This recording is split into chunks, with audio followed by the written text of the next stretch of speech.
क्या आप जानते हैं एक ऐसे मंदिर के बारे में जहां इंसानों की नहीं, आत्माओं की पेशी होती है। यहाँ ना कोई जज है, ना कोई वकील, फिर भी न्याय होता है। क्यों आत्माएं यहाँ हाजिरी देती हैं? क्या यह सच है कि यहाँ बुरी शक्तियों का नाश होता है?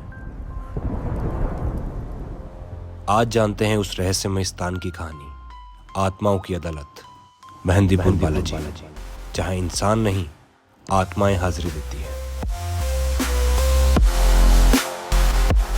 यहाँ सिर्फ पूजा नहीं होती, यहाँ लड़ाई होती है, शरीर और आत्मा की, भक्त और उस अदृश्य शक्ति की जो उसे परेशान कर रही होती है। कई मनोवैज्ञानिक इसे प्लेसबो इफेक्ट और मानसिक रोग बताते हैं। तो क्या वाकई में ये आत्माएं हैं या ये सिर्फ मानवीय भ्रम है? सच क्या है, शायद भगवान बालाजी ही जानते हैं। यह मंदिर राजस्थान के दौसा जिले में एक छोटे से गांव मेहंदीपुर में है। हर साल लाखों लोग यहाँ आते हैं, कुछ दर्शन के लिए और कुछ अपने जीवन की परेशानियों को दूर करने के लिए। कहानी शुरू होती है करीब 1000 साल पहले एक साधारण ब्राह्मण गंगाराम जी से। उन्हें रोज सपने आते थे जिनमें भगवान हनुमान, भैरव बाबा और प्रेतराज दिखाई देते थे। वे कहते थे, हम इस धरती पर आ चुके हैं, हमें बाहर निकालो। गंगाराम जी ने गांव के जंगल में खुदाई शुरू की और जो उन्होंने देखा वो किसी चमत्कार से कम नहीं था। वहां से निकली 3 अद्भुत मूर्तियां, बिना किसी इंसानी निर्माण के। इन्हें कहा गया स्वयंभू मूर्तियां। स्वयंभू मूर्तियां वो होती है जो अपने आप प्रकट होती हो, जिन्हें किसी इंसान के द्वारा नहीं बनाया जाता। यह मंदिर केवल पूजा का स्थान नहीं, यह एक अदालत है जहां आत्माएं अपना पक्ष रखती है और फैसला होता है मंत्रों से, साधना से और विश्वास से।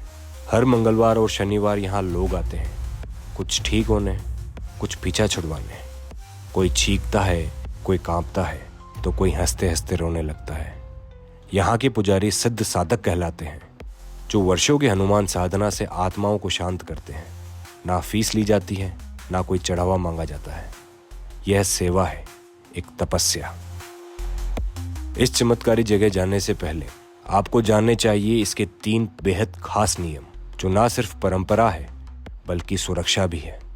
पहला नियम, कैमरा और मोबाइल अंदर ले जाना मना है।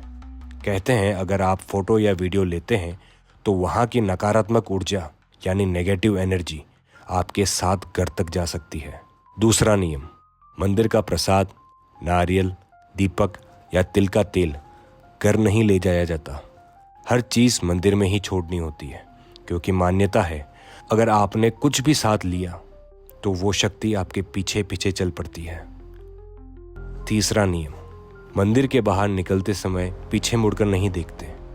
कहा जाता है कि अगर आपने पीछे देखा तो जो बुरी शक्ति यहाँ छोड़ी थी वो फिर से आपके साथ जुड़ सकती है।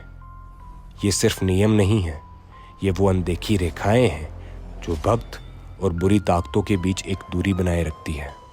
मंदिर के नीचे एक गुप्त सुरंग है जहाँ केवल कुछ खास साधक ही जा सकते हैं। वहाँ गहरी साधनाएं और तांत्रिक क्रियाएं की जाती हैं। यह हिस्सा आम लोगों के लिए बंद रहता है। कहते हैं वहाँ की शक्ति बहुत तेज होती है।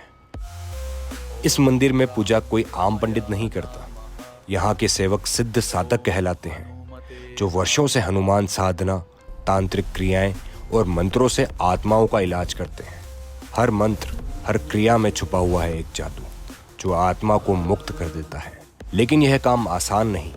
कई बार ये साधक खुद भी उन शक्तियों से प्रभावित हो जाते हैं। यह एक ऐसा सफर है जो साहस और जोखिम से पूरा भरा हुआ है, जहां हर कदम पर छुपा है एक नया रहस्य। आपको शायद यकीन ना हो, लेकिन ये सच है। सिर्फ भारत से नहीं बल्कि विदेशों से भी लोग यहाँ इलाज की उम्मीद लेकर आते हैं। उनकी तकलीफें जिन्हें डॉक्टर, मनोचिकित्सक यानी साइकेट्रिस्ट और दवाइयाँ समझ ही नहीं पाई, वे आखिरी उम्मीद लेकर पहुँचते हैं मेहंदीपुर बालाजी के दरबार में। और जो लोग यहाँ से लौटते हैं वो सिर्फ ठीक होकर नहीं जाते, बल्कि एक नई जिंदगी, एक नया विश्वास लेकर लौटते हैं। यहाँ की ताकत सिर्फ आस्था नहीं, यहाँ का हर अनुभव एक जीता जागता सच है। मेहंदीपुर बालाजी, जहाँ उम्मीदें जिंदा होती है। मेहंदीपुर बालाजी के बारे में और भी कई बातें हैं जो इसे और भी अनोखा बनाती है। यहाँ पूजा के दौरान कभी घंटी नहीं बजाई जाती, क्योंकि माना जाता है कि मंदिर की ऊर्जा पहले से ही बहुत शक्तिशाली है। कई भक्तों ने बताया कि जैसे ही वो मंदिर में कदम रखते हैं, उनके शरीर से कोई अदृश्य बोझ हट जाता है और कई बार बीमारियां अपने आप ठीक होने लगती हैं। कुछ लोगों को ऐसा महसूस होता है कि कोई दिखाई न देने वाली शक्ति उनकी रक्षा कर रही है। मंदिर में आकर कुछ भक्त अचानक काली उल्टी करते हैं या अजीब आवाजें निकालते हैं, जो माना जाता है नकारात्मक ऊर्जा के बाहर निकलने का संकेत। कई बार कुछ लोग बेहोश होकर किसी और की आवाज में बोलने लगते हैं और कहते हैं, मुझे मुक्ति चाहिए। यहाँ जलते हुए तिल के तेल वाले दीपक तेज हवा में भी नहीं बुझते, जिसका श्रेय हनुमान जी की अनमोल ऊर्जा को दिया जाता है। कई भक्त बताते हैं कि मंदिर आने से पहले उन्हें सपने में बुलावा मिला था, जैसे कोई पुकार रहा हो या मंदिर का रास्ता दिखा रहा हो। विशेषकर प्रेतराज सरकार के स्थान पर भक्तों को शांत रहना अनिवार्य है, क्योंकि वहां हंसना और जोर से बोलना अशुभ माना जाता है। कुछ खास पूजा के बाद जिन लोगों पर बुरी आत्माओं का असर होता है, वे अपने पुराने कपड़े वहीं छोड़कर नए कपड़े पहनकर वापस जाते हैं।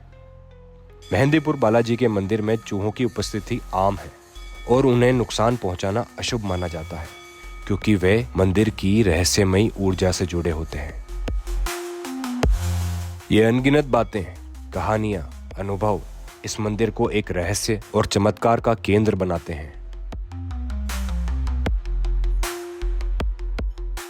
अगर आप भी इस अनोखी दुनिया का हिस्सा बनना चाहते हैं तो एक बार मेहंदीपुर बालाजी जरूर जाएं, जहां उम्मीदें जिंदा होती है और मन के सबसे गहरे दर्द को भी राहत मिलती है। वीडियो पसंद आया हो तो इसे लाइक करें, शेयर करें। जय श्री राम।